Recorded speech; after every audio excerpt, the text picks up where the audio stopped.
সম্মানিত উপস্থিতি, আজকে আপনাদের সামনে আমার সংক্ষিপ্ত বক্তব্য কয়েক ভাগে বিভক্ত হবে। তার মধ্যে বক্তব্যের প্রথম অংশ থাকবে কোরআন শিক্ষার গুরুত্ব ও তাৎপর্য, যেটা দাওয়া ইলাল্লাহের মূল লক্ষ্য এবং উদ্দেশ্য। কোরআন শিক্ষার গুরুত্ব এবং তাৎপর্য সম্পর্কে বলতে গিয়ে আমার প্রথম বক্তব্য থাকবে মুসলমানদের সামগ্রিক শিক্ষার অধঃপতন। তারপরের আলোচনা থাকবে কোরআনের সবচেয়ে বড় শত্রু হচ্ছে শয়তান।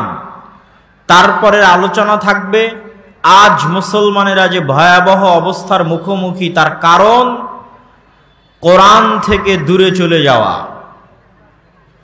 কিয়ামতের মাঠে আপনি বেঁচেও যেতে পারেন, বিপদেও পড়তে পারেন, তার কারণ কোরআন।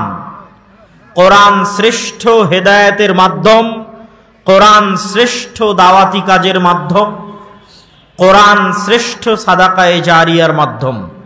এই পয়েন্টগুলোর উপরে আমরা ধারাবাহিকভাবে আলোচনা পেশ করার চেষ্টা করব ইনশাআল্লাহ। কোরআনের সবচেয়ে বড় শত্রু শয়তান কেন?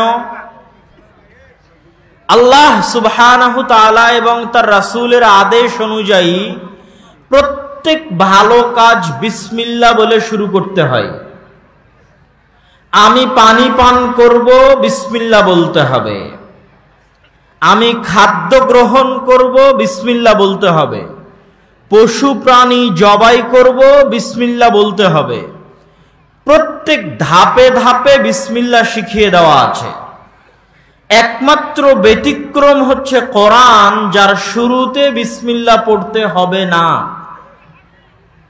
একমাত্র ব্যতিক্রম হচ্ছে কোরআন, যার শুরুতে আমাকে পড়তে হবে আউযু বিল্লাহি মিনাশ শাইতানির রাজীম, তারপরে আসবে বিসমিল্লাহ। কোরআন পড়ার শুরুতে আগে শয়তান থেকে বাঁচতে চাইতে আদেশ করা হয়েছে আদম সন্তানকে, ফাস্তাইজ মিনাশ শাইতানির রাজীম।